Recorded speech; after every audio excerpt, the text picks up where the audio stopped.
Salut tout le monde, ce soir on glisse doucement dans la Grèce antique, marchant à pas feutrés entre des rangées tranquilles d'oliviers aux feuilles argentées, peignées par la lumière douce du clair de lune.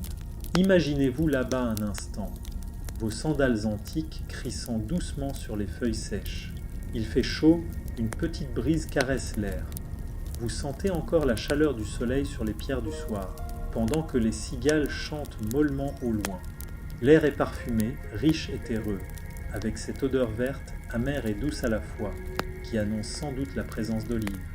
C'est intemporel, paisible, mais gardez cette pensée paisible pour plus tard, parce qu'on s'embarque pour explorer un sujet tellement ennuyeux que vous risquez sérieusement de vous endormir au moins 2 fois.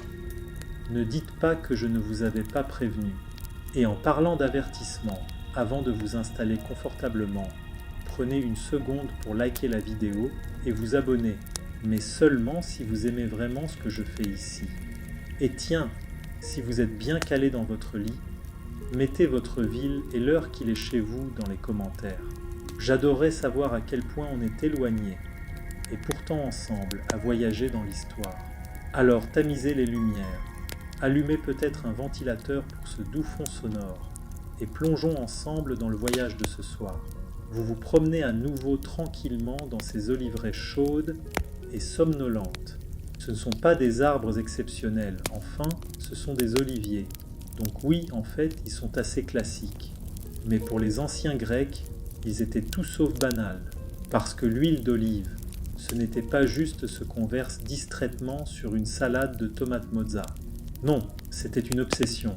De la monnaie, du remède, du savon rituel, l'huile d'olive s'infiltrait partout, dans chaque recoin de la vie, aussi terne soit-il. Les historiens se disputent encore pour savoir s'il existe quelque chose d'aussi fondamental, et en même temps aussi soporifique. Bien sûr, le blé nourrissait les foules, et le vin tenait les philosophes joyeusement occupés à débattre du sens d'un noyau d'olive. Mais l'huile d'olive, elle, recouvrait tout au sens propre comme au figuré. On en enduisait les bébés à la naissance, on en lustrinait les statues, et on s'en barbouillait généreusement avant les combats de lutte olympique, histoire d'ajouter un peu de glisse au spectacle. Et parlons justement de glisse, parce que l'olivier, à l'origine, poussait à l'état sauvage, tordu et rebelle sur les collines méditerranéennes, refusant toute domestication, un peu comme ces modes d'emploi d'armoires suédoises qui vous font douter de votre santé mentale. La culture de l'olivier est ancienne, enveloppée de mythes, à une époque où les cités se chamaillaient sur des détails futiles, un peu comme vos voisins, débattant de la hauteur autorisée des nains de jardin. Au départ, rien de bien palpitant, mais la mythologie a ajouté un peu de pep, offrant à l'huile d'olive une entrée en scène digne d'un épisode de série. La légende raconte qu'Athéna, déesse de la sagesse et féministe avant l'heure sans le vouloir, a offert un olivier aux humains pour gagner le cœur d'Athènes. Poséidon, en mode « regardez-moi », a proposé de l'eau de mer.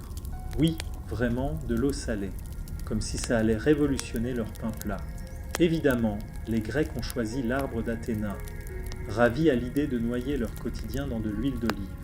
L'eau salée, pour relever une pita, ce n'est pas fou, mais les olives, révolutionnaires.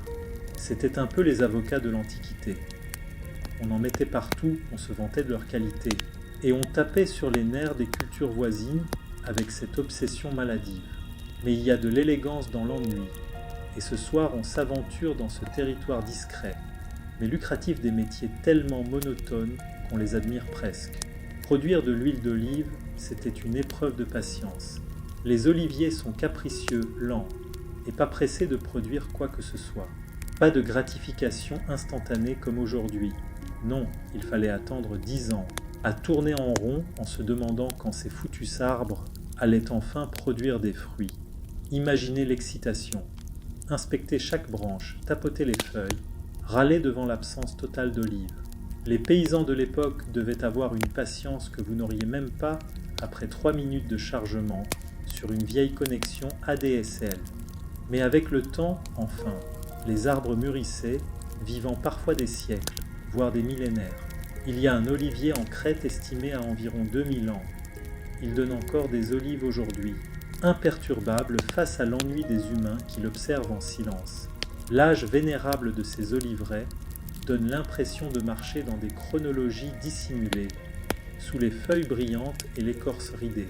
On pourrait se demander si Socrate a goûté ces olives, en marmonnant quelque chose sur la vertu.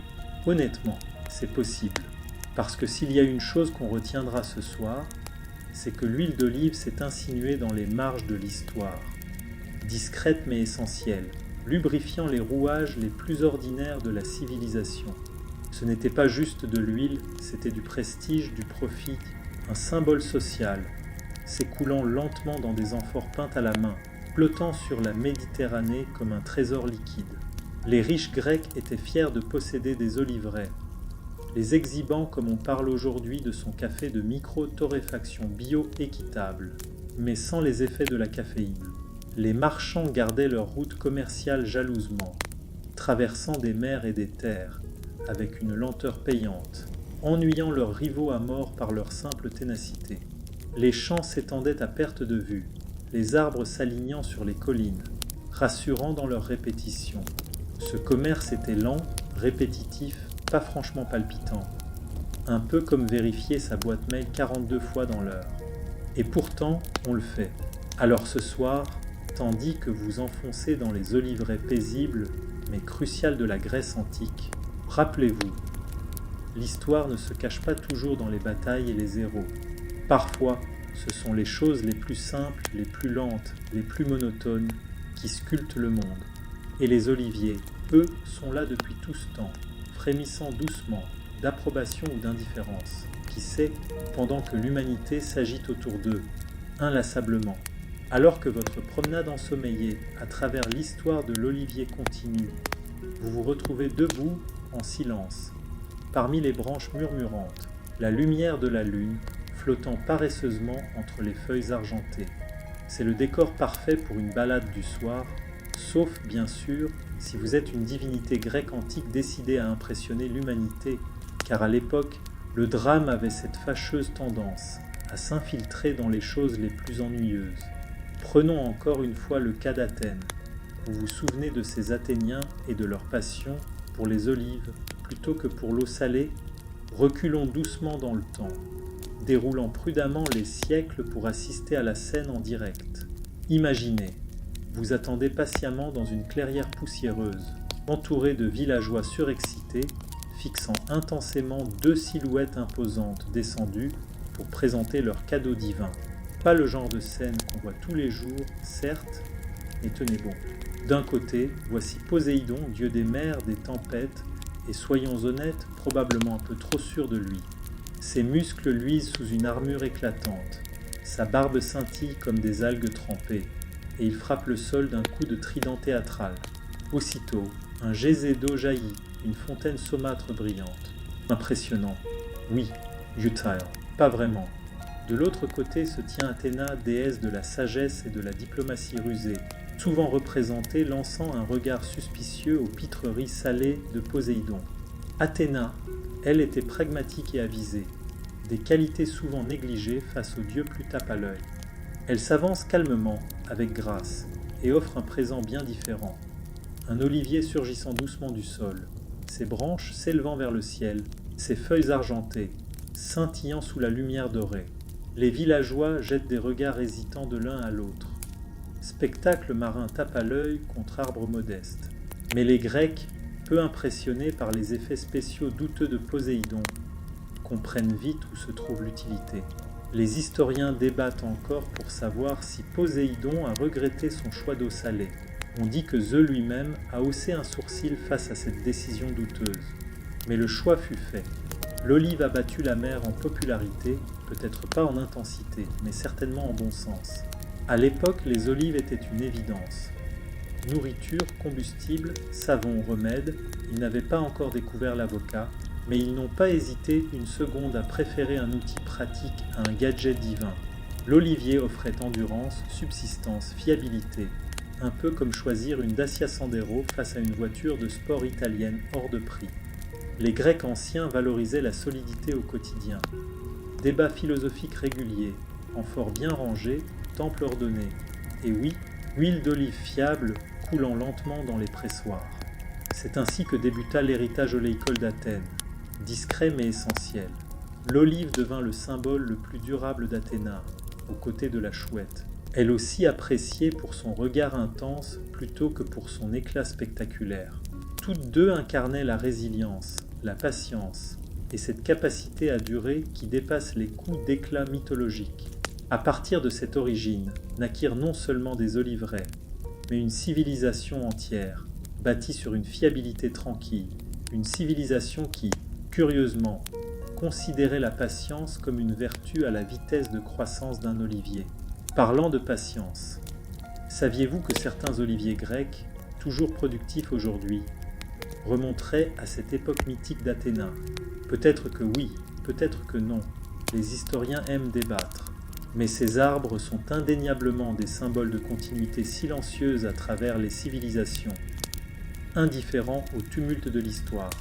L'olivier s'est lentement répandu dans tout le bassin méditerranéen, Crète, Rhodes, Corinthe, puis jusqu'en Sicile et en Italie, enfonçant ses racines doucement, mais sûrement dans les terres. Les peuples anciens appréciaient cette lenteur rassurante.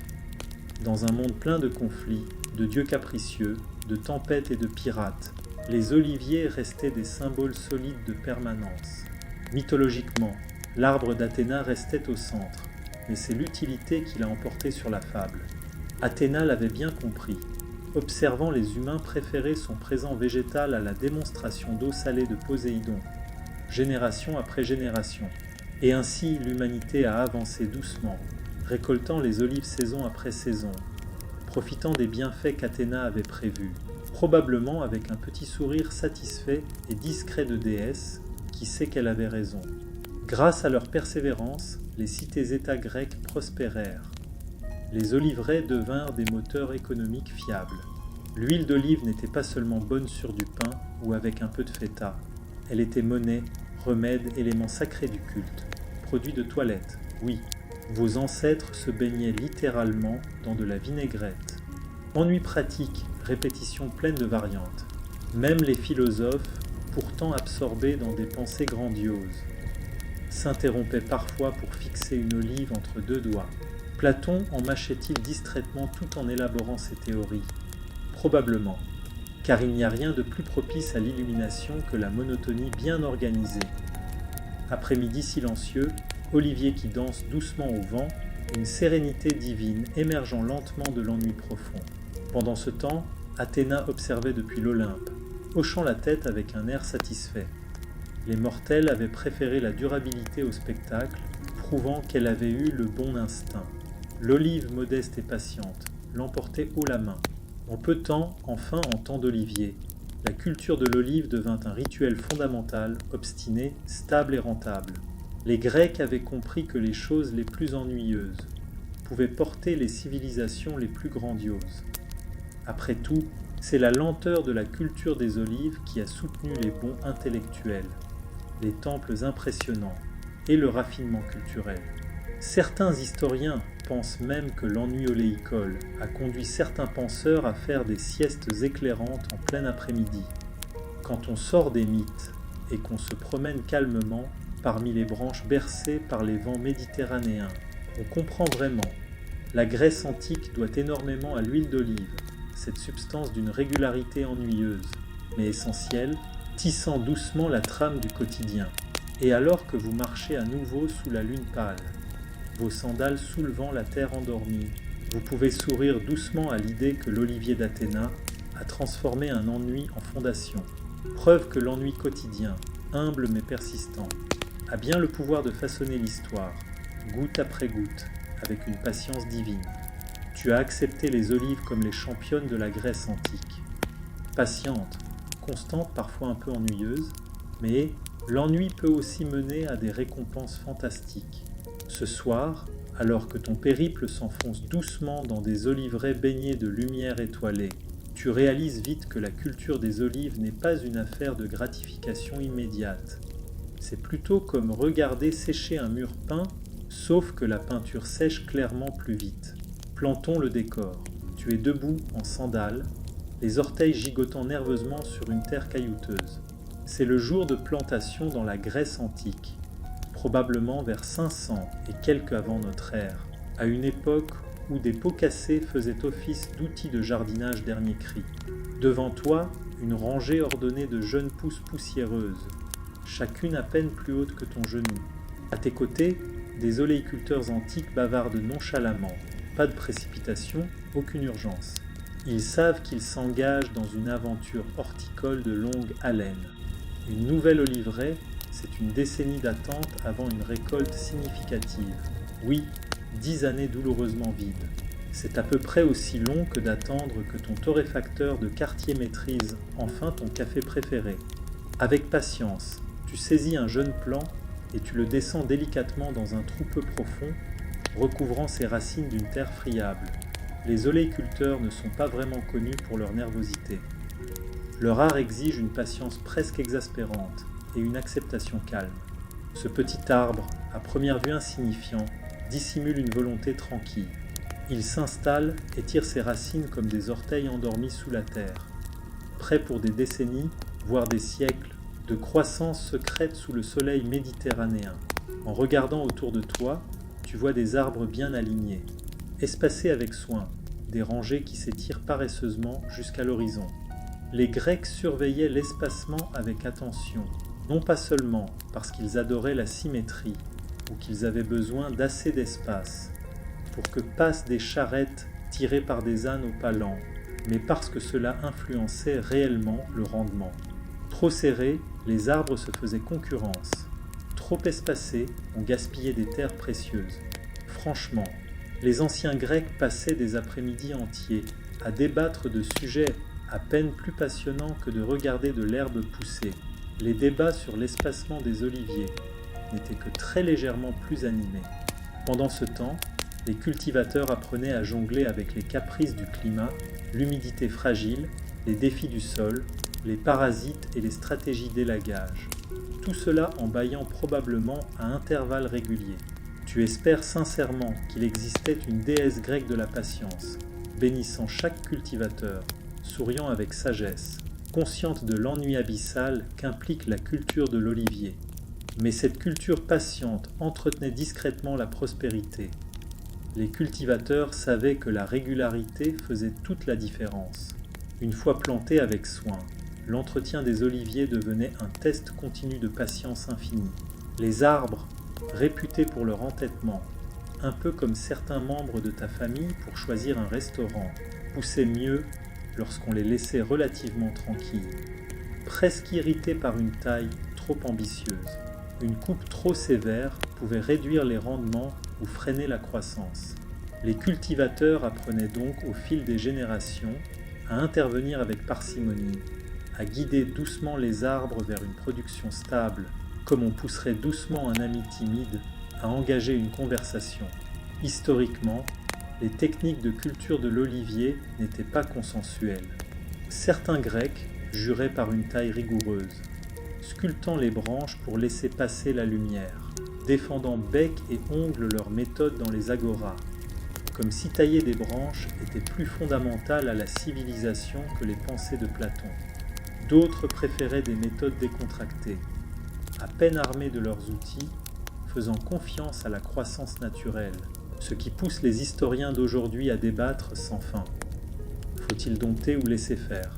Ce qui nous amène à une anecdote peu connue mais savoureuse. Des légendes rurales circulaient parmi les oléiculteurs antiques à propos de rituels mystérieux censés améliorer les récoltes. Certains murmuraient des incantations autour des arbres endormis à l'aube, ou répandaient discrètement des mélanges secrets, supposément faits d'herbes séchées, de lait de chèvre ou d'eau récoltée au clair de lune, dans l'espoir de doper la production. Est-ce que ça marchait? Probablement pas. Mais des paysans en quête d'un peu d'animation trouvaient dans ces rituels une forme de distraction bienvenue. Tu imagines bien les oliviers, perplexes mais indulgents, face à ces arrosages lunaires.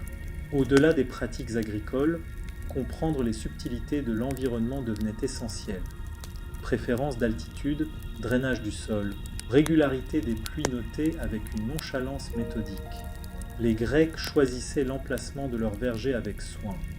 Plus en altitude, les arbres poussaient lentement, Mais l'huile produite y gagnait en richesse, au goût des gastronomes exigeants de l'époque. En plaine, la production était plus rapide, mais l'huile, jugée passablement moyenne, convenait surtout aux lampes ou aux bains. C'était l'équivalent antique des débats d'aujourd'hui sur les meilleurs terroirs viticoles, mais sans les effets euphorisants. Tu commences peut-être à le sentir. La culture de l'olivier, c'est une lente alchimie de persévérance, d'observation et de patience. On pourrait parler d'agriculture en ultra slow motion. Les jeunes vergers mûrissaient peu à peu, colonne après colonne, transformant lentement des terres vides en mers feuillus argentées, ondulant sous les brises d'été. Quand apparaissaient enfin les fleurs, de petites fleurs blanches décorant brièvement les branches, comme des confettis agricoles, les cultivateurs fêtaient l'instant, avant de se rappeler que patience restait reine. Les fleurs ne garantissaient rien. La pollinisation dépendait entièrement de l'efficacité des abeilles, séduites par l'attrait des jardins. Et même lorsque les olives apparaissaient, petites sphères vertes suspendues, comme des raisins miniatures un peu têtus, la récolte ne se faisait pas dans la foulée. Les cultivateurs observaient lentement les couleurs évoluer du vert vif vers le violet profond, jusqu'au noir encre, pressant délicatement les fruits entre leurs doigts, jugeant leur maturité avec une autorité silencieuse digne d'un œnologue, évaluant une grappe. Les olives mûres renfermaient une huile précieuse, mais une cueillette trop hâtive pouvait compromettre la qualité ou réduire les rendements. La récolte, tu seras soulagé de la prendre, apportait enfin un semblant d'activité excitante. On tapait doucement les branches à l'aide de bâtons en bois, faisant tomber les olives mûres sur des toiles étalées au sol. Une récompense bienvenue après tant d'attentes. Mais ce rythme soudain de récolte ne faisait que ponctuer de longues périodes d'attente. Les oléiculteurs reprenaient aussitôt le cycle suivant, cette répétition disciplinée offrant une familiarité rassurante, alors que chaque saison monotone glissait inexorablement dans la suivante, comme un métronome naturel. Alors, en flânant doucement à travers cet oliveraie calme au crépuscule, appréciant la dévotion nécessaire à cette culture aussi terne qu'essentielle, il devient facile de comprendre la lente magie de l'oléiculture. Les anciens Grecs savaient parfaitement que la patience transformait l'ennui en prospérité, le socle discret de leurs avancées culturelles. Si l'ennui avait des héros, ce seraient bien ces cultivateurs d'olives, murmurant leur acceptation tranquille au milieu des champs assoupis, avançant sans bruit vers la richesse. Et ainsi, notre promenade du soir au cœur des oliveraies se poursuit doucement, vers la prochaine étape de patience. Presser les olives avec soin pour en extraire une huile dorée, lentement, patiemment, goutte après goutte, sous les meules de pierre. Mais pour l'instant, accorde-toi un petit sourire, en imaginant ces cultivateurs antiques, endurant calmement les saisons comme personne d'autre. Une patience sans fin, pratiquée sans bruit, un olivier tranquille à la fois. Alors que tes pas te portent plus loin dans les anciens couloirs de la culture de l'olivier, un changement subtil dans l'atmosphère du verger signale la prochaine étape, le pressage des olives. Ce n'est ni glamour ni rapide, c'est un art de la patience, comparable à attendre qu'un feu passe au vert tout en se résignant au doux confort de la banalité. Imagine la scène, un matin frais, baigné d'une lumière dorée et douce filtrant à travers les branches paisibles. Tu t'approches avec espoir d'un vieux pressoir à olives, remarquant les meules de pierre, usées mais solides dans leur silence stoïque, annonciatrices d'un labeur lourd et délibéré. Les anciens Grecs faisaient preuve d'ingéniosité ici. Leur extraction d'huile sans éclat se révélait méthodique, déployée lentement avec une éloquence mécanique feutrée, affinée au fil des siècles. Côté odeur, imagine un air humide, chargé d'un mélange capiteux de parfums terreux et sucrés, comme si les olives elles-mêmes exhalaient des secrets millénaires. Tu t'avances, intrigué, vers un petit groupe affairé des paysans, absorbés dans leurs tâches. Ils échangent paresseusement quelques mots sur les rendements attendus et clignent des yeux plus souvent que de coutume. Ce n'est pas un travail intense, mais il règne une attente calme et déterminée.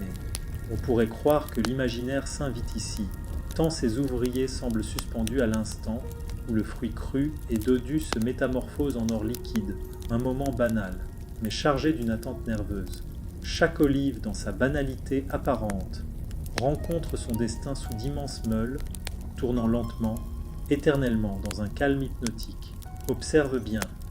Les pierres géantes gémissent en rythme au-dessus des fruits écrasés, pressant lentement une pulpe verte, qui s'écoule à contre-cœur sous la pression. La tradition imposait de surveiller la température avec minutie. Trop froid, et l'extraction perdait en efficacité. Trop chaud, et les arômes délicats étaient ruinés. Sous cette pression continue et implacable, l'huile s'échappe goutte à goutte le long des rigoles de pierre, coulant lentement vers des cuves d'attente, des perles de patience, presque timides, rassemblées en quantité digne des amphores légendaires. Mais le parcours ne s'arrêtait pas là. L'huile devait encore passer à travers des filtres, couches de nattes tissées retenant les sédiments, ennemis de la pureté. Maîtriser l'huile demandait la même finesse que celle requise pour élever un olivier ou décoder les énigmes d'un sphinx las. Parfois, les travailleurs spéculaient à demi-mot. Leurs ancêtres avaient-ils trouvé de meilleures méthodes oubliées depuis? Les historiens débattent encore. Certains osaient expérimenter avec de nouvelles presses. D'autres tentaient de concilier tradition et innovation, flirtant avec des idées avant-gardistes qui laissaient leurs collègues un peu perplexes, perdus sur les bords huileux de l'audace. Un exemple curieux. Quelques artisans s'amusaient à mélanger des lots d'huile de qualité variable, ajoutant discrètement une huile de cérémonie raffinée à une production plus banale, créant ainsi des élixirs inattendus, au goût riche et profond. Peut-être n'était-il là que pour désorienter leurs contemporains, ces alchimistes de l'huile défiant la routine par pur plaisir. Pendant ce temps, les amphores se remplissaient lentement, sans hâte, ignorant la frénésie moderne de la mise en bouteille, transportée prudemment par voie terrestre ou maritime, scellée avec soin pour éviter les pertes. Chaque goutte précieuse méritait vigilance. Les marchands les échangeaient à travers les villes animées, fondant des réseaux commerciaux vitaux pour l'économie grecque, équivalent antique de nos routes commerciales modernes, mais avec moins de panache et plus de patience. Passionnément ennuyeux, peut-être, mais ce refus de la précipitation garantissait stabilité et prospérité. L'huile d'olive devenait une richesse discrète, répandue entre des mains peu exigeantes mais reconnaissantes, établissant la réputation d'Athènes bien au-delà de ses murs. Au fond, qu'est-ce que tout cela signifiait? Rien de surprenant. Une génération après l'autre perpétuait ses idéaux, affrontant avec calme les perspectives les plus soporifiques, pour finalement récolter une huile de première qualité. Les cigales, fidèles, accompagnaient le tout de leur chant lancinant, tandis que les habitants prenaient peu à peu conscience, sans vraiment s'émouvoir, que le progrès même lent était une vérité inébranlable, car les meules continuaient leur danse, broyant le passé en silence, sauf quand un maladroit venait trébucher sur une racine. Souviens-toi de la sagesse de Nidomène. Tout vient à point à qui s'est pressé lentement, et ainsi, alors que les paniers pleins succèdent au vide, que l'art s'efface derrière la régularité, une nouvelle étape naît, un chemin où l'on attend, toujours où le liquide d'or s'écoule patient vers son destin. Lentement, goutte après goutte, l'huile livre une réalité fractionnée, mais tangible. Les pierres fatiguées ont livré leur récit, mais tandis que notre périple se poursuit, glissons doucement vers les amphores, ces vases céramiques qui assuraient la sécurité de l'huile d'olive durant ces longs voyages. Imagine-toi un instant sur un quai animé, entouré de paniers tressés débordant d'amphores scintillantes, finement décorés. Les marchands s'affairent, préparant l'expédition de leurs précieuses cargaisons, à bord de lourds navires gémissants. Chaque amphore berce son contenu doré comme une mère emmaillote son nourrisson, avec douceur, précaution, une pointe de fierté et une vigilance scrupuleuse, avec leur fond conique et leur col étroit scellé. Ces amphores avaient le charme rustique de bouteilles de lait ventru. Le lait était vert, épais et assez précieux pour alimenter un PIB antique. Leur décoration soignée arborait souvent les marques de lignée familiale, criant plus fort que les logos tapageurs d'aujourd'hui, quoique avec bien plus d'élégance. Dans la Grèce antique, posséder de l'huile d'olive ne suffisait pas. Encore fallait-il la présenter avec panache. Promène-toi parmi les artisans. leurs pinceaux traçant des détails comme des signatures délicates, transformant de simples contenants en œuvres solides et splendides. Pour les Grecs, c'était une étiquette avant la lettre, une symphonie d'argile et de pigments, affirmant à la fois la qualité du produit et l'identité culturelle de son créateur. Imagine ta main effleurant la poterie cuite, chaque amphore promettant une histoire de terre lointaine. Venue à peine de l'atelier du potier local, elle se destine à des marchés éloignés, des villas étrusques, des temples égyptiens, des comptoirs du Levant. Visualise les franchissant des cols rocheux sur le dos de mules, ou oscillant obstinément sur les vagues, phares miniatures flottant vers la prospérité. Les historiens débattent encore du rôle précis de leur forme. Certains affirment qu'elles influaient sur la fiscalité, d'autres invoquent des nécessités logistiques. Quoi qu'il en soit, chaque modèle jouait son rôle dans la protection de cette richesse liquide. Petit point d'exclamation de vitalité économique semé sur la mer Égée. Au cœur de ce réseau, les négociants gardaient l'œil aiguisé. Maîtres de la transaction, ils pratiquaient un art de la négociation légué de génération en génération. Ferme les yeux, un marchand d'huile d'olive, caressé par la brise marine, débat bruyamment sous les arches d'un marché bondé, les amphores rangés autour de lui comme des chiens fidèles. Le commerce répétitif devenait ainsi une danse, parfois sublime, même si, avouons-le, les sujets des tractations s'avéraient souvent d'une banalité navrante. Cette banalité donnait parfois lieu à scandale, carburant du commerce, pourtant si tristement quotidien. Ah, les fraudes! Des marchands peu scrupuleux coupaient l'huile d'olive pure avec des huiles bon marché. Certains juraient sur la pureté certifiée, estampillée par des sceaux officiels, tandis que d'autres tentaient de faire passer des lots douteux pour nobles breuvages. Ainsi va l'humanité, toujours en quête de drame, même si ennuyeux. Rappelons-nous donc que les amphores ne servaient pas uniquement à transporter l'huile. Elles liaient finance, art, visibilité commerciale et réputation dans un tout fonctionnel aussi solide qu'un ongle bien taillé. Les cités-États veillaient jalousement à ces détails, au point que certaines amphores devinrent de véritables marques visuelles. Athènes préférait des cols longs, Corinthe des teintes sobres, Rhodes des silhouettes plus rondes. En flânant à travers des entrepôts labyrinthiques, tu verras des centaines d'amphores empilées, autant de rêves prêts à prendre la mer, doucement poussés par le vent vers d'autres rivages. Chaque destination promettait un peu de gloire aux marchands. Mais soyons honnêtes, l'huile d'olive n'avait droit à nul défilé triomphal. Pourtant, elle permettait d'acheter une toge ici ou là, et toujours dans un cycle presque apaisant. Une fois arrivés à bon port, les amphores étaient déchargés avec soin. Les locaux, selon l'humeur, s'émerveillaient devant le soleil liquide ou accueillaient simplement une cargaison de plus.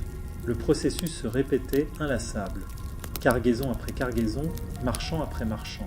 À la longue, plus personne ne s'en souvenait consciemment.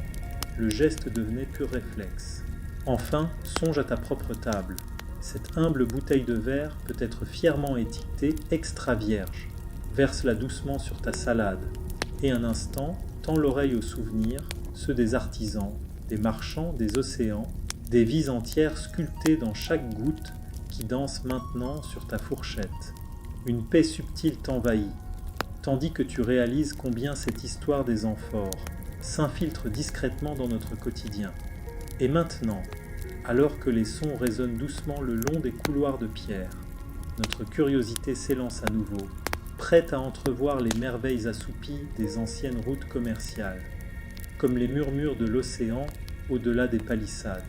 Peut-être le sommeil frôle-t-il déjà tes paupières, alourdies par les secrets distillés lentement au fil du soleil, sous les arcs paisibles du ciel méditerranéen, les amphores désormais chargés avec soin, les navires gémissant doucement à l'ancre. Mon chemin suit à présent les routes maritimes paresseuses du commerce de l'huile d'olive, vastes itinéraires réputés pour leur hypnotique monotonie. Imagine à présent la mer ouverte, miroitant sous une lumière d'aube floue, infinie, indéfinie. À bord d'un navire marchand, disons une trirème, marin et cargaison dérivent paisiblement, la coque fendant les eaux calmes, majestueuse mais mesurée, comme le rythme même de ta propre respiration. Visualise l'excitation contenue des aventures maritimes antiques. Là où les routes commerciales transportaient non seulement l'huile, mais aussi les ambitions et les récits entre rivages bronzés par le soleil. Ce n'étaient point des flibustiers avides de frissons, mais bien des navigateurs opiniâtres, attentifs aux moindres caprices du vent. Les capitaines maniaient étoiles et courants, comme des codes secrets, indispensables pour serpenter au sein des archipels grecs ou défier les étendues plus âpres du cœur égéen. Le monde du commerce prospérait sur cette paix répétitive. Chaque cargaison exigeait une documentation précise tout au long de voyages durant des jours, parfois des semaines. Les accords s'échangeaient discrètement, d'un hochement de tête ou d'un signal au drapeau, plus spectaculaire sous les cieux d'orage que sous les midis éclatants. Pour le marin, naviguer signifiait une vigilance constante, une cartographie méticuleuse et l'acceptation tranquille que la mer, aussi incertaine soit-elle, impose toujours un rythme lent, assoupi. Aux côtés de l'huile d'olive, ces routes maritimes portaient le poids des routines de la civilisation. Les navires transportaient pigments, marjolaine, blé, et surtout ces rumeurs inextinguibles de goût venus d'ailleurs. Cette course aux tendances gonflait les voiles vers des cités comme Alexandrie ou Carthage, villes foisonnantes de marchés colorés, réclamant mille denrées. Les Grecs connaissaient la valeur de leur huile, négociant calmement sous les chiffres impitoyables de la géopolitique commerciale. Chaque itinéraire formait un réseau aussi complexe qu'un système nerveux moderne, non pas de pulsations électriques, mais d'allers-retours de coques lentement poussées, méditatives plus que mécaniques. Et malgré cette lenteur apparente, se risquer au labyrinthe portuaire menait souvent à des cités extraordinaires, où la diversité gravée sur les murs devenait épopée échangée au détour d'un voyageur, d'un diplomate ou d'un marchand de sable venu troquer des biens insoupçonnés. La pensée vagabonde. Imagine un marin lambda, peut-être philosophe amateur, recueillant au fil des escales fragments d'histoire, ou peut-être attend-il la nuit pour réfléchir aux quêtes humaines, tout en frottant le pont couvert de plumes égarées et de rosées salées. L'ennui, inévitable, s'impose entre les vagues. Une cadence semblable à celle de la vie, tranchante et pourtant étrangement satisfaisante. Mais tout n'était pas sérénité au ralenti. Les malheurs rôdaient sur ces flots capricieux. Une tempête pouvait d'un coup tordre la mer dorée en tourbillons grondants. Écho de la colère de Poséidon. Les historiens débattent encore. Les pirates s'intéressaient-ils vraiment à l'huile ou utilisaient-ils ce prétexte pour semer la peur ? Nul ne sait qui convoitait le plus les cruches d'ambroisie athéniennes sous les manœuvres précipitées des trirèmes. Et puis, quand le vent redevenait allié, la terre apparaissait, un phare d'abord, puis des grues déposant doucement les amphores sur le rivage, accueillis par le chœur familier des vendeurs. Sur ces côtes, on retrouvait l'étrange réconfort du retour, vibrant non par nouveauté, mais par la répétition du commerce ordinaire. Les équipages se retrouvaient sur les bancs proches des temples, échangeant rumeurs de naufrages et scandales d'huile frelatée, le tout dans une douce harmonie contre les rebords encore chauds de terre cuite. Peu à peu, la transaction reprenait son cycle placide, rythmé par l'apparition de nouveaux navires amarrés au quai de bois, les pensées déjà tournées vers l'avenir, contes réinventés par des commerçants poètes, méticuleusement dévoués à la stabilité. De nouvelles aventures germaient, et les routes suivantes s'annonçaient comme des lendemains répétés, indispensables, silencieux, tissés dans la trame d'un feu insulaire réchauffant les mains au crépuscule. Mais pour l'instant, tandis que l'écho des voiles s'efface lentement dans l'histoire, rappelle-toi la douceur des rituels marins. Accueille le poids du silence comme partie intégrante de ton propre parcours à travers ce voyage de la vie, une existence voguant lentement sur les traces de cargaison, d'huile éternelle. Laisse les vagues laver tes pensées avant que le récit ne nous ramène doucement vers la terre ferme, auprès des négociants dont les récits ont imprimé leur art sur le tissu même de la société. Attends, à peine perceptible, ce fil invisible reliant voile, rivage, récit, et ce commerce muet, tout empreint du murmure discret de la répétition. À nouveau sur la terre ferme, tes pas résonnent sur les routes poussiéreuses, leurs échos se mêlant au crissement discret de tes sandales. te guidant vers un monde où marchands et intermédiaires prospéraient. Marché bruyant sous un ciel brûlant, ployant sous le poids des étals, croulant de produits. Chaque pas te plonge un peu plus dans un kaléidoscope de voix marchandant avec ferveur. Des échanges animés imprégnés du parfum suave de l'huile d'olive, des herbes et d'épices lointaines qui s'échappent comme des chansons. Ici, au cœur des marchés antiques, les marchands sont les chefs d'orchestre méconnus du commerce, tissant l'économie avec la dextérité d'un artiste en pleine création. Imagine-toi pénétrant dans cette arène trépidante, submergé par une déferlante sensorielle. Les couleurs, les sons, les odeurs t'enveloppent comme une étreinte chaleureuse, légèrement trop insistante. Des barils d'olives, à divers stades de maturité, renvoient les éclats du soleil, tandis que les amphores alignées derrière les chariots murmurent la promesse d'un plaisir culinaire encore inexploité à ceux, chanceux ou astucieux, qui sauront les choisir. Marchander ici n'est pas un simple échange de cris, mais une partie d'échecs soigneusement menée, chaque mouvement pensé pour en tirer le meilleur parti. L'huile d'olive, bien qu'essentielle, est l'objet de débats sans fin, subtilité de prix, nuances de qualité et suspicion constante d'adultération, planant au-dessus des négociations. Elle est, après tout, la graisse qui huilait littéralement les rouages du commerce, si tu me permets le jeu de mots. Tu observes un marchand exalté, vantant les vertus incomparables de son lot d'huile, douce avec une note herbacée bien marquée, une description étrangement similaire à celle de ses rivaux. Bien que l'origine supposée s'étende de la Crète aux ruelles assoupies d'un bourg péloponnésien, l'acheteur nonchalant mais attentif examine les marchandises sous un air détaché, évoquant peut-être en silence les recettes maternelles transmises comme un sens inné du bon goût. Cette scène est intemporelle, un tableau vivant d'une époque où la banalité des affaires formait le pool quotidien de la vie. Un monde où les accords se scellaient d'une poignée de main, sous le regard sévère d'une statue d'Athéna, et où, entre deux plaisanteries, montait le rire complice de deux rivaux presque amis. Sous cette surface grouille un réseau d'économies parallèles, de fidélité tacite et d'astuces bien rodées, liées par intérêt mutuel et souvent étirées par le bal sophistiqué de la tromperie. Au cœur de ce tumulte, les intermédiaires tracent leur route, figure clé dans l'organisation des convois d'amphores, dissimulant habilement le bras de fer permanent entre producteurs pressés et clients exigeants. Ces hommes de l'ombre composent leur propre symphonie dans la grande partition du commerce. Héros ou traîtres, selon le point de vue, leurs mains toujours luisantes de transactions, bruissant comme le vent sur les cordes d'une harpe. Certains historiens se demandent si le savoir-faire de ces intermédiaires ne valait pas, à lui seul, autant que l'or liquide qu'il manœuvrait. À leur apogée, il servait de garant d'un équilibre social. Au pire, il tissait des toiles complexes de manipulation, transformant la simplicité du troc en un art labyrinthique. Était-ce ruse, stratégie ou nécessité? Sans doute un mélange inévitable des trois, ce mélange qui fait avancer toute société laborieuse dans l'ombre de ses routines. Plonge un peu plus dans la rumeur du marché. Plainte sur la hausse des taxes de transport. Soupçons de tricheurs mélangeant des huiles de moindre qualité.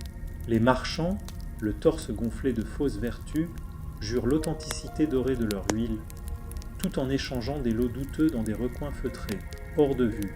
Dans ce théâtre mercantile, la société virevolte. Les artisans s'enfoncent dans le chaos du marché, tandis que l'ordre monétaire impose son rythme dans les veines de la cité.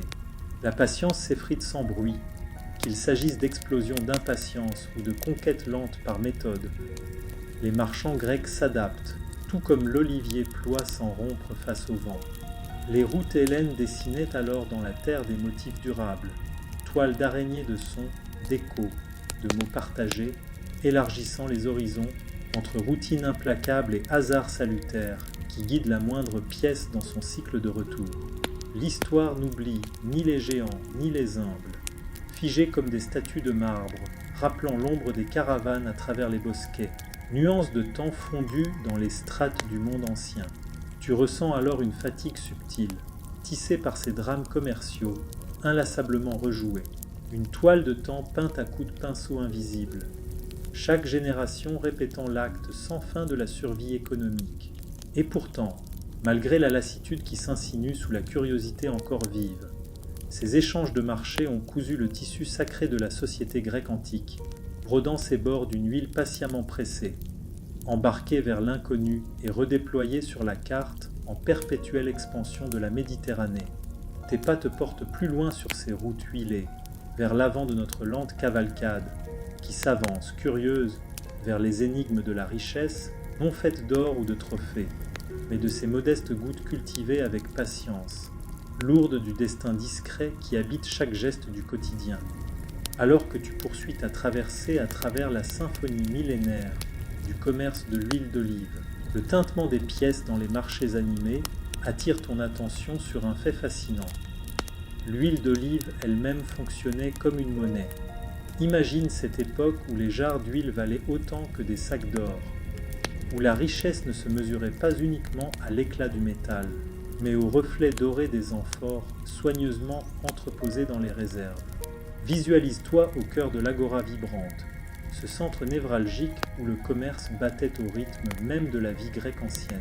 Ici, parmi les étals et les vendeurs impatients, l'huile d'olive brillait telle une or liquide. Elle servait de proverbial porte-monnaie, de généreux récipients attestant richesse et pouvoir. Les marchands ne négociaient pas seulement avec des pièces, mais aussi avec la promesse visqueuse enfermée dans ces murs d'argile, portée sur les épaules avec un léger bruit de liquide se balançant, symbole tangible de capital. Les anciens registres traçaient ces échanges un peu à la manière des bases de données modernes qui enregistrent les transactions instantanées. Mais au lieu d'algorithmes complexes, il y avait simplement des colonnes griffonnées sur des tablettes de cire ou des feuilles de papyrus. Poésie mathématique marquant dépôts, dépenses et flux de marchandises, constant comme le murmure discret du temps. Pour ceux assez fortunés pour posséder d'immenses réserves d'huile d'olive, la richesse s'exprimait puissamment à travers ces comptes en amphores, conservés dans des caves souterraines gardées, comme un trésor enfoui au cœur d'une banque. Au sein de ces structures économiques, une particularité culturelle émergeait. La richesse oléicole n'était pas cachée derrière les portes des marchands, mais exposée publiquement, exhibée fièrement comme signe de statut et d'influence.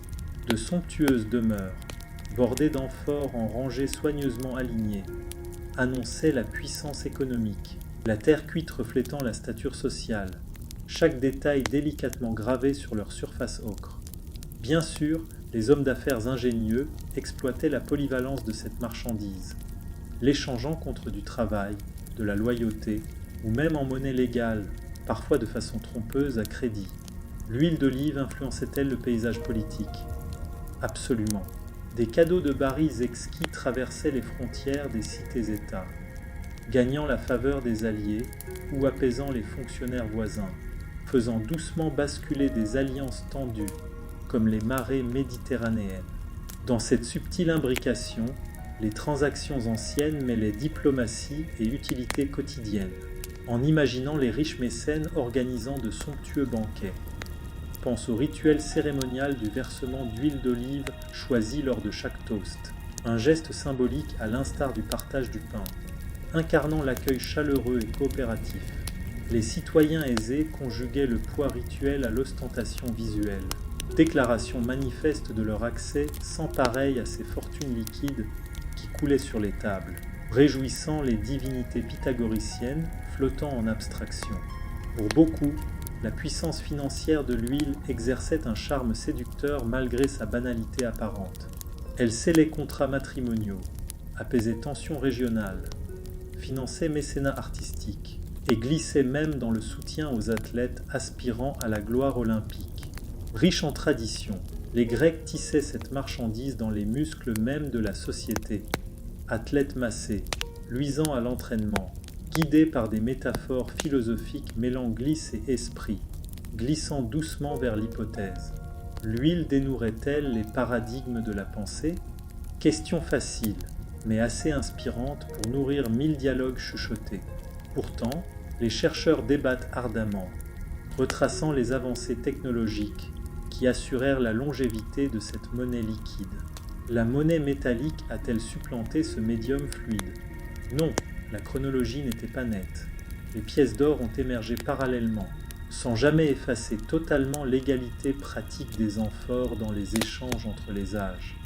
Les historiens s'interrogent encore, relancent sans relâche la discussion, cherchant à comprendre si ces échanges allaient au-delà de la simple liquidité, ouvrant vers d'immenses transactions que peu remarquaient à travers la vaste histoire égalitaire de l'humanité. Et pourtant, cette histoire riche de couleurs vibrantes demeure au seuil d'une confusion douce, ses tons s'adoucissant paisiblement. Toujours, des paraboles empreintes de pitié nous rappellent dans leur brièveté.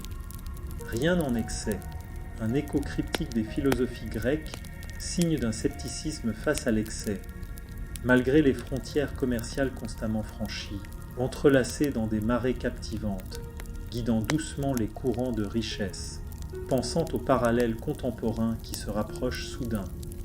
Les fluctuations boursières, mesurant fortune moderne, apparaissent sévères, opposant la complexité à la simplicité enracinée dans des origines esthétiques antiques qui murmurent encore doucement leur récit. Le tintement stable d'une banque est-il vraiment plus doux que le carillon mélodieux des amphores d'antan? Peut-être la réponse est-elle fluide et fugace. Aujourd'hui, ce qui reste en sommeil commémore l'histoire humble et élégante de l'huile comme monnaie, un rappel, presque abstrait, de gardiens symboliques ayant modelé des sociétés volatiles. Mémoire mentor suffisamment oubliée, des ombres passées aux côtés d'une conscience éclairée. Ainsi l'histoire continue de couler.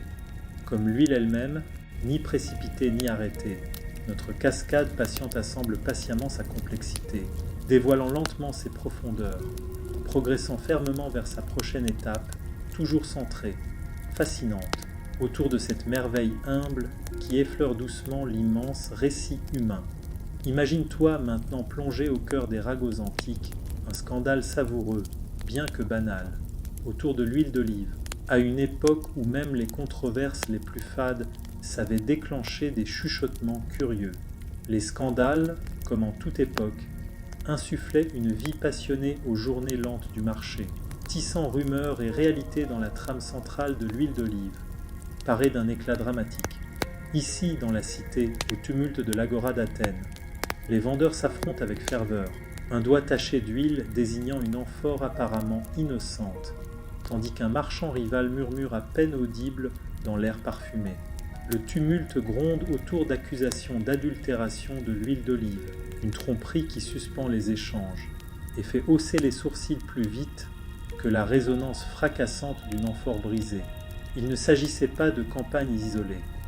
La contrefaçon de l'huile d'olive portait des conséquences profondes le long des routes commerciales. Les rumeurs flottaient, les questions de pureté s'enroulaient dans l'esprit des acheteurs, devenus méfiants quand l'huile, prétendument venue de régions illustres, se révélait moins éclatante. Les réputations vacillaient au sommet de ces jarres fragiles. Intégrité et loyauté formaient le tissu le plus précieux entre commerçants et consommateurs. Une huile adultérée semait la méfiance chez les clients, mélangeant erreur économique et orgueil personnel, une amphore tombée, symbole d'éthique commerciale brisée. En observant de nouveau l'agora, tu remarques des gestes passionnés, peut-être un certain Socrate marchand. Oui, les Grecs antiques n'étaient pas timides à exhiber leurs homonymes, dénonçant l'impureté, éclairant les clients méfiants sous le regard dubitatif du temple. As-tu déjà vu un débat serpenter ainsi dans les rues animées d'une ville, chaotique et infiniment lassant, comme prévu, à une époque où la vérification était limitée, mais la confiance infinie? Des experts assermentés plongeaient cérémonialement des cordelettes dans l'huile. Leur déroulement était censé révéler sans erreur la pureté absolue. Si la science moderne a démenti cette méthode, le rituel possédait un charme indéniable, presque une séance, au cœur du bourdonnement éternel de l'agora. Parfois, ces murmures frauduleux attisaient des flammes plus vives. Les olives se retrouvaient mêlées à des réseaux d'espionnage ou à des conspirations dénouées, déclenchant des réactions des pouvoirs gouvernementaux. Ce jalon où les débats sur l'huile évoluaient en véritable discours public. La fraude n'était pas qu'une maladresse économique. Elle éclaboussait la grande fresque des relations client-patron, la confiance personnifiée par la justice. lorsque l'épreuve s'exposait sans cérémonie sur les marches de l'amphithéâtre, rivalisant avec le théâtre des tribunaux.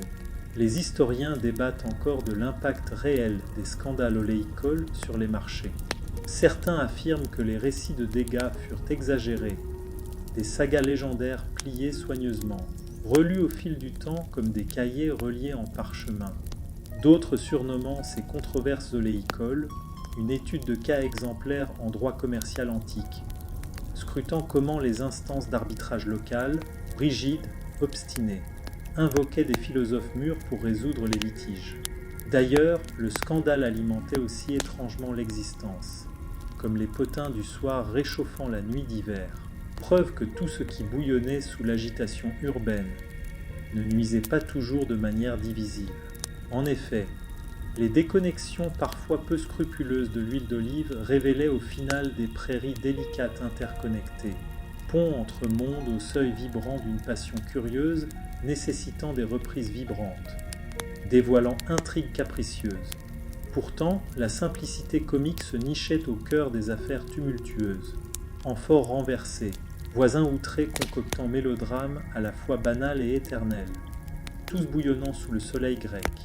Par exemple, on plaisantait que les huiles d'olive, inébranlables face aux indignations piétinées, défilaient avec humour, ponctuant d'exagérations ramifiées, avec des queues de canards flexibles et des amphores lancées comme de petits navires, affrontant des mythes tempétueux imaginaires, bien loin de la vérité plus simple. Chaque goutte olivâtre s'accumulant sous des auvents multicolores, berçant des cortex ignorants, naviguant sereinement l'océan libre du temps. Aujourd'hui, les scandales persistent bien que métamorphosés. Leurs échos se répercutent désormais plus largement, amplifiés par les réseaux actuels traversant instantanément la planète. Une étrange évolution parallèle qui invite à méditer, chatouillant l'esprit vers un retour silencieux à l'huile, bercé par le passé. Ainsi, même si des dérivés impurs continuent de susciter l'agitation dans les paniers d'épicerie, leurs murmures néo-modernes évoquent des souvenirs royaux, rappelant les vergers suspendus de Sémiramis, baignés par des arcs lunaires sans poussière, vertu suspendue en équilibre.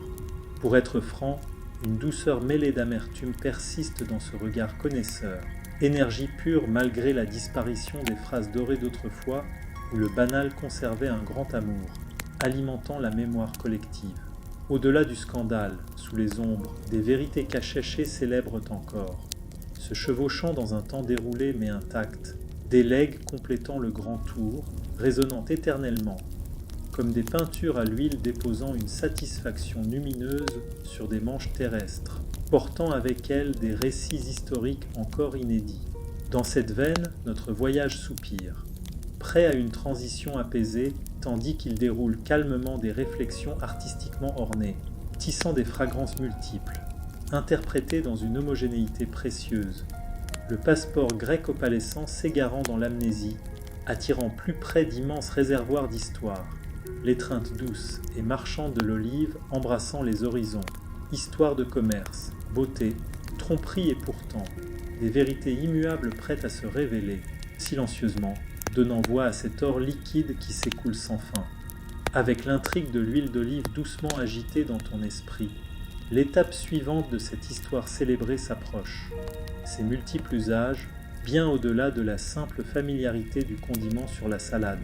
Tu te trouves à errer dans les allées de la vie ancienne, où la portée de l'huile d'olive s'étendait glorieusement, parfois sombrement, jusque dans des recoins éloignés de la cuisine, de l'onction à l'éclairage, de l'hygiène à la spiritualité.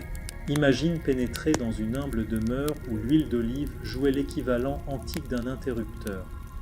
Sa radiance liquide illuminait les routines du soir. De petites lampes, rudimentaires mais étonnamment efficaces, étaient soigneusement remplies, leurs flammes délicates, vacillant doucement comme la tendre lueur des souvenirs, projetant des bassins réconfortants de lumière dorée sur des repas modestes. Des discussions réfléchies, ou peut-être sur le tissage silencieux d'histoires entourant des enfants agités. Tes sens recueillent le parfum de la fumée portée par la mèche, se mêlant subtilement aux effluves d'huile qui imprégnaient l'air du foyer, les souvenirs absorbant ces éléments omniprésents comme la chaleur sur une peau hivernale. Partenaire fiable des travaux quotidiens, la flamme simple de l'huile pouvait aisément être assimilée au bourdonnement électrique qui berce l'ambiance modifiée de la modernité, une présence discrète et constante au cœur du confort paisible du soir. La vanité aussi convoita souvent l'huile d'olive, ressource admirée non seulement pour son utilité, mais aussi pour son pouvoir transformateur, traité avec une révérence proche du symbolisme.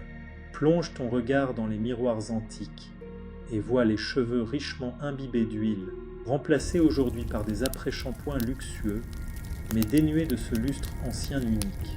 Une sagesse liquide murmurait doucement depuis les jarres. Les chapelles du vieux monde enfermaient des secrets que nous masquons désormais sous des emballages, codés en couleurs et des publicités fantasques, même si Cléopâtre défia la tradition historique avec ses bains de lait. Les jeunes Grecs accordaient à leur peau une douceur raffinée grâce à l'olive, réputée au-delà des frontières. L'huile était une alliée précieuse contre les irritations infantiles, des mères la transmettant sans interruption à leurs filles, canalisant ainsi l'affection profonde d'un soin enraciné. Projette-toi dans la routine d'un athlète, paume tournée vers le haut, accueillant le flot de l'amphore. Ploc, la glissance de l'huile irradie sur des membres toniques et tendus, une vulnérabilité transformée et protégée. Révérée par les Olympiens, elle ne servait pas qu'à l'apparence. La performance aussi dépendait de cette embrocation lustrée, prévenant les ecchymoses des compétiteurs ou amplifiant la vitalité sous les acclamations des stades baignés de soleil. Sous ce soleil humide, la cadence chauffante des cuisses exigeait une exfoliation délicate, éliminant l'huile d'olive avec grâce, incarnant un précurseur antique du soin de soi pratiqué rigoureusement, loin de toute confusion commerciale. Les sanctuaires de la guérison comptaient parmi leurs essentiels l'huile d'olive, baume sanctifié allant de la peste aux soins palliatifs.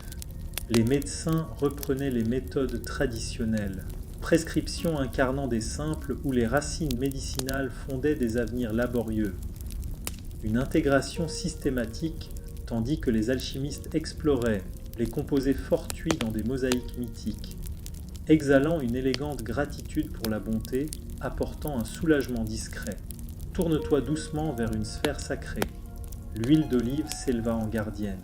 Les cérémonies saintes chérissaient les gouttes les plus pures coulant des amphores consacrées, fusionnant avec les fresques étalées qui hochaient la tête vers des zéniths divins brillant d'essence d'attar, sanctifiant l'harmonie de l'âme au milieu du silence contemplatif des sculptures.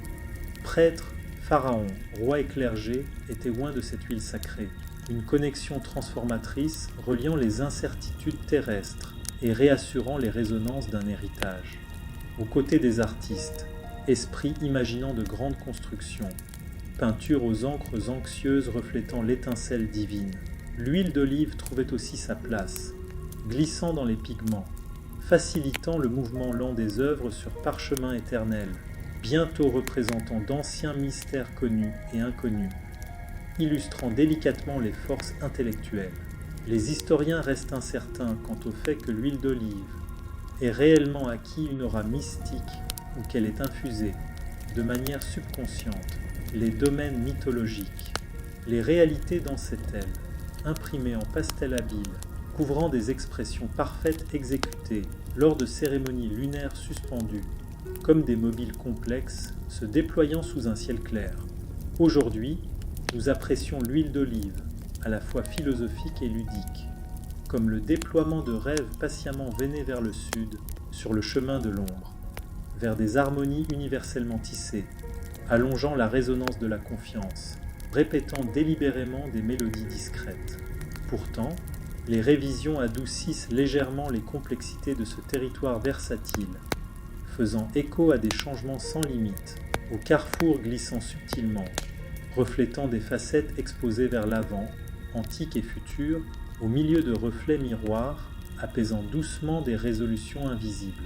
Peut-être maintenant la paume en croissant de lune soutient-elle un volume découvrant sa couverture, un parchemin glacé de miel rendant l'huile d'olive vocale non pas éternellement récursive, mais façonnant calmement demain, anticipant des vérités cachées majestueusement nichées, sous des marées laconiques. Notre voyage créatif et amical avance de manière égale. Une récapitulation, le curieux témoignage de l'huile d'olive se dissout à travers les royaumes entre passé et présent. Illuminant des chemins renouvelés, l'art de la découverte danse autour de l'imaginaire sans effort, tandis que l'huile d'olive se déploie dans ses multiples aspects. Ainsi se termine ce segment, marqué par des histoires imparfaites mais entières, prêt à une prochaine exploration au-delà, alors que notre doux pèlerinage à travers les annales de l'huile d'olive se poursuit. Tu te retrouves au cœur de ces rivalités. Même à l'époque antique, d'autres huiles, comme le sésame et l'amande, bouillonnaient prudemment aux marges de l'histoire, projetant de longues, mais discrètes ombres sur le panache pionnier de l'olive. Imagine la scène. Des marchés animés où des vendeurs, emplis d'une anticipation impatiente, proposent des huiles concurrentes sous des auvents flottants, au soleil méditerranéen. Chaque étal déborde de promesses, leurs commerçants affichant une confiance subtile, ou peut-être une détermination méfiante. Les marchands d'huile d'olive se targuent de leurs jarres d'or visqueux, tandis que les vendeurs voisins offrent de plus petites, mais distinctes amphores, vantant des huiles rivales fabuleusement insaisissables. Ce tableau, à la manière d'une guerre des marques modernes, met en scène vedette et second rôle, s'affrontant silencieusement au milieu du brouhaha ambiant, mais sans aucune réclame criarde pour perturber ce dialogue artisanal. Dans l'ombre de la suprématie de l'huile d'olive, le sésame cherchait sa part modeste. Imagine la ténacité des graines de sésame, ces petites capsules venues des terres d'Orient, qui s'imaginaient rivaliser avec l'héritage grec de l'olive, leur huile chérie, souvent dans des contrées lointaines. Visualise un vendeur, lançant des revendications vigoureuses, vantant les profits gustatifs uniques du sésame, attirant les voyageurs audacieux en quête de nouveautés parmi les terres familières. Au-delà des grains de sésame, imagine l'huile d'amande portant ses propres ambitions. Non seulement un ornement culinaire, mais des promesses murmurées de régénération, comme des touches de jardin sur la peau des déesses. L'huile délicate au parfum de noix s'insinuait avec aisance dans le luxe languissant des bains antiques. Silhouettes majestueuses choyant leurs doigts, déversant la régénération sur des sécheresses pâlies, comme une pluie éthérée, apaisant des horizons brûlants. Au cœur de ces concours silencieux se jouaient des actes de curiosité, orchestrés par l'encens dans des amphithéâtres olfactifs, élargissant les frontières sensorielles au-delà de la simple nutrition. Les marchands grecs, sages stratèges, restaient à l'écoute de ces courants imaginatifs, délaissés malgré la forte concurrence et la caen implacable de l'olive. Les fidèles tenant fermement l'huile d'olive sacrée voyaient souvent ces alternatives comme une simple diversification des désirs. Les Grecs honoraient les productions locales, mais ne pouvaient nier l'influence qui s'infiltrait dans les discours, fomentée par des routes maritimes chargées de fruits, où des échanges commerciaux encore inexplorés faisaient émerger des caractéristiques étrangères, qui peinaient à percer l'hégémonie paternelle de l'olive. Néanmoins, les rivaux patientaient, tapis dans des murmures d'intrigues légendaires fragiles. Le débat savant perdure. Les consommateurs antiques s'adonnaient-ils collectivement à des marathons de dégustation comparés, à la manière des débats culinaires en vogue aujourd'hui? La réponse reste voilée, mais la spéculation prospère, aussi vive que les tiges souples du sésame s'élevant vigoureusement sous une pluie fine, stimulant des esprits synchronisant des ondes de pensée, inscrivant des histoires actuelles dans un futur encore à tracer. Considère ces prétendues huiles concurrentes dans leur rôle secondaire. L'amande trouvait un attrait particulier auprès des confiseurs et des boulangers, son arôme subtil portant des recettes imaginaires, un souffle envoûtant pour des dieux invisibles. Hypothétiquement, sans la friture au sésame, les mets des fêtes athéniennes risquaient des textures inédites, privés d'artisanat indigène explosant en vibrance dans les paysages gastronomiques. Imagine le peintre mélangeant ses couleurs sur une palette parfumée d'huile de noix plus indulgente, chaque coup de pinceau mêlant nécessairement d'anciens vecteurs d'une nouvelle manière, constellation de vieux fragments de mots exprimant des chansons colorées éthérées, chantées aux éléments invisibles, éternellement. Les palais modernes rappellent néanmoins les murmures portés à travers les âges, des traces se fondant discrètement dans les récits de la renaissance de l'or liquide, réduisant la simplicité de la toile liée aux orateurs, oignant des vies éternelles, tombées depuis, souvent sur des esquisses spectrales au sillon, buvant à pas feutrés les moments éphémères bordés de couloirs du temps. Maintenant, prends un instant, les yeux doucement fermés, imagine des arômes comparatifs tourbillonnant, leurs motifs subtils, déployant des scènes à travers des époques révolues, nourrissant des dialogues parfumés entre toi et les histoires, des échanges murmurés, résonnant encore aujourd'hui dans les remparts, invoquant une interconnexion millénaire, étirée doucement comme le crépuscule bleu à l'horizon. Sur cette vaste toile, l'huile d'olive conserve son élégance dominante, acquiesçant gracieusement aux résonances dignes, mais discrètes de ses concurrentes, attendant patiemment la prochaine offrande de la civilisation sous le regard continu de la continuité. Alors que notre voyage à travers les récits de l'huile d'olive avance avec constance, embrassant les interactions holistiques des singularités exquises en attente de fils domestiques encore peu tissés, doucement fusionnant dans des scènes irrévocables sur des matrices de transition cadrant des volumes chargés d'histoire. Ces échos invitent dans leur sillage immédiat de nouvelles mythologies sculptées par des sommeils poétiques, caressés par une muse sombre, doucement sanglotant dans les allées apaisées du poète, prête à forger un intérêt plus vaste, évoluant à partir d'harmoniques singulières se déployant avec grâce désormais. Alors lorsque tu avances, quelque peu mélancolique, attendant la prochaine révélation de l'histoire, jette un bref regard en arrière. Avance curieusement vers le foyer à peine révélé, vers des appels futurs illuminant perpétuellement des passages sans lumière, enveloppés précipitamment au-delà de ta volonté, même si l'olive suit, hésitante, éternellement, dans ses capacités de transformation, nourrissant résolument une sagesse nourricière, à l'intérieur des mesures contemporaines, poursuivant ta route, laissant derrière toi les murmures agités des huiles rivales. Il est temps d'entamer un lent voyage ondoyant à travers les anciens ports méditerranéens. Là se déploie une saga familière.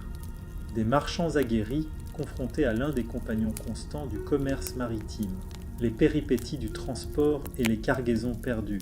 Imagine des jarres d'huile d'olive délicatement rangées dans les cales, attendant un voyage aussi vaste que l'horizon, caressé par des souffles doux ou battu par les caprices de la tempête. Visualise-toi sur un quai animé, chargé d'anticipation. Des marins s'activent entre les amphores empilées, chacune renfermant des promesses économiques oscillantes. Le tintement discret de la céramique chante doucement, écho des berceuses des navires quittant lentement leur port, glissant sur des chemins d'eau. Ce tableau semble paisible au premier abord, mais sous ses débuts sereins se cache l'imprévisibilité de la mer, réclamant ses trophées au gré des humeurs de Poséidon. Historiquement, ces voyages tenaient à peine sur des marées capricieuses.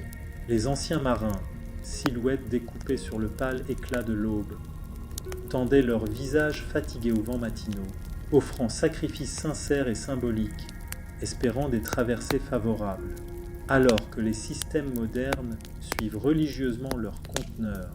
Naviguer dans l'effervescent dédale maritime grec n'offrait aucune telle garantie. Les océans n'étaient pas de simples obstacles physiques. Ils étaient des chapitres vivants de courage humain et d'espérance. Au large, les récits s'étiraient à l'infini, à l'image des lignes d'horizon glissant sur les vagues apaisées, tissant entre elles des histoires.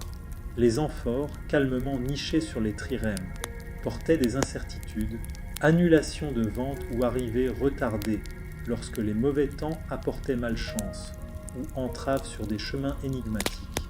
Les scribes marchands, précautionneux, consignaient chaque trajectoire tourmentée, griffonnant au crayon des débits, reflétant la calligraphie incessante des vagues roulantes. Pour aggraver ces défis naturels, les ombres des opportunistes maritimes, pirates avides de soulager les cargaisons ou de troquer la légalité contre le pillage, hantent encore nos mers aujourd'hui. Les historiens débattent encore de leurs véritables intentions. Visaient-ils particulièrement l'huile, dérobant caisse avec autant de ferveur que les bourses d'or? Gênants et inlassablement répétitifs, ces affrontements rappelaient toujours la générosité excitante de l'océan, entre ces longs silences monotones. Imagine maintenant un navire accostant, triomphant ou affaissé, après des semaines à la dérive sous des cartes usées, épuisé mais victorieux ou meurtri. Les marins narrent aux oreilles curieuses leurs récits de frôlements, de tempêtes imminentes, de caps serrés affrontés sans crainte. Ils racontent des histoires à la fois féroces et profondes, captivant les auditeurs qui répètent des rumeurs, dessinant des cartes à amphores d'huile sous des constellations mystiques, tissant les légendes des anciens commerçants entre peur et routine. Cogues, trirèmes et galères voguaient, gardiennes silencieuses d'un drame tapi, leurs mémoires suspendues telles des cerfs-volants anciens, absorbant fortune et perte, soutenant cargaison au sommet d'émotions, création, ruine, apogée du commerce, rythmes hypnotiques ancrant une mythologie moderne, dérivant doucement sur les perchoirs éthérés des crépuscules, invocation de gloires historiques à compter pour nourrir une sagesse mythologique qui étanche le souffle et rythme le temps. Dans les entrepôts côtiers, les marchands antiques gémissaient, confiant leurs risques à la fréquence des vents, tandis que les caravanes traînaient leurs tensions, oratoires longues et usées par le temps. Récits de réfugiés patientant dans les ravages. Les calamités aiguisaient la perspective, exposant cruellement la fragilité prévisible de la vie face à un firmament changeant, adoucissant son éclat et ravivant l'ombre accueillant du retour. Pourtant, le transport à cette époque n'était pas qu'un chant de lamentation, mais aussi celui d'oracles flottant parmi les rubans lumineux, voguant sur une dignité lunaire distante. Cycles abstraits révélant le mystérieux don de la nature, la promesse simple du soir, saisie dans des formes prêtes à la ténacité ternaire, voguant riche de poésie, barres tenues par des mains dédiées à parcourir les distances, magnifiant l'imperfection dans une vénération pleine de sagesse. Les réminiscences des paysages marins reflètent une simplicité complexe mieux manœuvrée, à travers un espace sans bornes, pliant la nature en drapés, ressemblant à l'ordre tange d'une dramaturgie apaisée. Les amphores restaient agiles, le regard fixé vers l'avant, partie intégrante d'une chaîne ininterrompue de richesses méditerranéennes, offrant l'assurance brute qu'un engagement avait conquis la stabilité, une plateforme informe hypnotisant une descente cohérente, se mouvant librement parmi un calme incertain, palindrome mélodieux, revisitant des chœurs anciens. En contemplant l'épreuve maritime de l'huile d'olive, une image s'impose. L'attraction sans fin d'un abîme abstrait, un courage dénoué, une curiosité poursuivant la nageoire d'une sirène, apaisée, reposant à l'identique, voguant en paix, redéfinissant proéminemment les rameaux coloniaux, éternocrate via des mesures intraductibles, méditant le destin de l'olive offrant la terre, la chaleur archéologique, l'accueil du monde ancien et les courants mentaux de la convection du siècle. Et maintenant, laisse ton esprit voguer un peu plus loin sur ces douces vagues, un instant de suspense avant que la prochaine étape moderne n'inaugure les discussions philosophiques imminentes, gagnant en intensité à bord des ponts sobres vêtus d'olives. Penché vers la muse insondable parmi des philosophes infatigables, répétant des affirmations captivant des royaumes mêlés, s'imprégnant de parfums anciens, sincères, offerts au cœur de métaphores graves suspendues parmi des énigmes de la vie. En flux, alors que tu avances à travers les heures crépusculaires du parcours légendaire de l'huile d'olive. Tu te retrouves doucement conduit vers ta propre cuisine, une toile où résonnent les échos d'un ancien commerce, de mythes et de vie quotidienne. Là, dans une humble familiarité, trône une modeste bouteille d'huile d'olive. Elle observe, discrète parmi tes condiments, murmurant son récit ancestral à travers les âges, reliant un instant d'hier à aujourd'hui. Parmi les appareils modernes et le confort d'aujourd'hui, tu remarques comment ce liquide doré, niché avec soin sur une étagère, est le témoin silencieux de tes entreprises culinaires et rituels journaliers, des légumes aromatiques saisis dans la poêle, jusqu'aux salades chatoyantes, nappées d'un filet délicat, chargées du poids de son histoire. Elle offre une présence douce, modeste, à côté des emballages colorés d'aujourd'hui, moins conçus pour attirer ton regard que pour assurer sa trace à travers les siècles. Rappelle-toi comment ce humble flacon te relie aux anciens Grecs qui ont cheminé à travers notre récit, leur vie tissée dans la trame de l'histoire. Dans tes mains, tu fais tourner la bouteille, dévoilant des aperçus de ce qu'ils furent à travers chaque texture et saveur. En noyant le pain, en enrichissant les pâtes, en polissant même les ustensiles de bois, dans tous ces gestes, le banal se mue en hommage, les fantômes de la Grèce chuchotant gaiement derrière ton épaule. La solidité tangible des mythes nous soutient, et tandis que tu songes au repas à venir, ces réflexions silencieuses, tentatives d'expérimentation culinaire, souviens-toi combien l'huile d'olive t'accompagne patiemment à chaque lever et coucher du soleil. Nous habitons les histoires par la tradition, acceptant les variations via des virages innovants, où l'essence réinventée reconnaît consciemment que le passé mijote confortablement sous nos pas. Les philosophes diraient peut-être que nous contemplons des vérités condensées en une seule goutte scintillante, conversation distillée en une communion tangible avec des ingrédients premiers, réfléchie à travers des seuils mêlant le temps et l'intemporel. Des gestes apparemment simples portent des témoignages poignants. N'est-il pas curieux de penser comment la narration survit lorsque l'huile d'olive trace ses lignes, comme des promesses invisiblement robustes, veillant du foyer au cœur, en nous remémorant ensemble, là où le rangement s'élève majestueusement sur les étagères, nous savourons les chemins de la narration recomposée, rappelant que la vie prospère exceptionnellement, suspendue dans cette ambroisie prête à tisser des ponts, à franchir les limites, à faire monter les idées immédiates vers des ascensions subtiles, transmutant astucieusement. Notre fraternité est bien au-delà de sa formation, et debout ici, sur les courants terrestres, nous imaginons les terres grecques tendrement traversées par les archives de cette substance versatile. D'immenses étendues nous appellent à des récits continus, portés par des ondes narratives, mêlant rêve et réalité, voilées d'un rythme assuré, captivante, suspendues dans l'attente patiente, des capitulations ouvertes et transformées sans équivoque.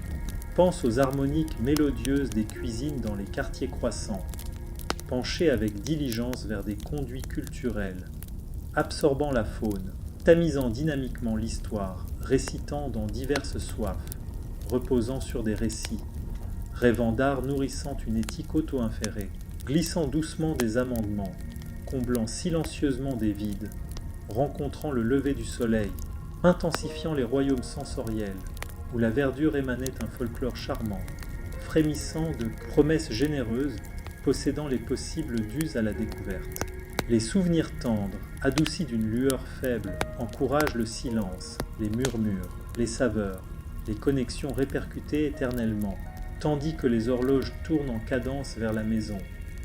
L'huile d'olive alignant son essence posément, ouvrant des sentiers s'étendant à travers les chuchotements étoilés du crépuscule, suspendu, contemplant l'opposition du flux et de l'intemporalité, reconnaissant une transition, se pliant harmonieusement au crépuscule. Alors que le confort persistant soulage l'inexorable, les destins entrelacés initient les rituels du soir, racontant la chronomancie fondatrice. Les fours se taisent, les bannissements doux et sûrs, les résonances anciennes de l'olive oscillent doucement, murmures sincères lointains, atteignant des dispositifs incontestés entourant des gloires futures, waxés, voyageant au-delà des vérités tenues, accueillant la nuit déployée en mosaïque continue, paradis purifié, véritable relique venue à l'esprit, allumant des mémoires stockées dépassant la nostalgie, une commune, une conscience, des supplications invitant à la réciprocité. Repose-toi avec ces pensées, embrassant la réverbération du mythe, tissé de cordes chérubines, abandonnant les contraintes querelleuses, laissant l'histoire balayer la prochaine divinité retrouvée. Voyage sans fin, des récits qui parlent d'époques renaissantes, des ondulations intemporelles pressées, caressant les frontières mortelles, sculptant la lumière avec circonspection, des sourires manifestés, généreusement partager la vérité, superposant valence, laissant l'histoire couler doucement, s'élever au-dessus. La mémoire explose consciemment, éveillant les seins prédéterminés, avançant sans intimidation, pureté progressive, air calme, grande scène, l'olivier filant sans fil vers les futurs. Parmi les rimes calmement invitées, un passé dynamique, des victoires revendiquées, une invocation d'un plan renouvelé, libre de répression. Et maintenant, cher voyageur des temps connus et inconnus, puisses-tu chérir ton histoire, tisser à travers la leur, car dans ces récits entrelacés, il n'y a pas de conclusion, seulement des continuités inscrites dans le prochain repas, la prochaine goutte, le prochain envol imaginaire au-delà du simple et majestueux toucher de l'olive. Le pouls de l'histoire s'éloigne doucement alors que tu t'immerges plus profondément dans ce monde d'intemporalité et de rêve. La respiration ralentit, les pensées dérivent, libres des frontières du récit tissé de ce soir. Les mots s'effacent doucement dans le doux bourdonnement de la continuité de la vie, chaque fil qui se ferme réaffirmant la force tranquille, ancrée dans les oliveraies d'un passé ancien. Alors que ta chambre devient plus sereine, laisse tes yeux se fermer doucement et ressens la tendre étreinte de l'histoire qui murmure une berceuse apaisante à ton âme. Ici, suspendu dans la danse tranquille de la nuit, le temps se plie avec bienveillance, t'enveloppant sanctifié dans de douces ombres. Imagine les oliveraies s'étendant longuement sous les nuits au clair de lune, des siècles bercés au sommeil sous les vastes cieux étoilés, avec des branches toujours patientes, toujours vigilantes. Que tes rêves reflètent cette paix, tissant doucement dans la tapisserie fluide des époques, un rythme apaisant, portant ton histoire paisiblement vers l'avant.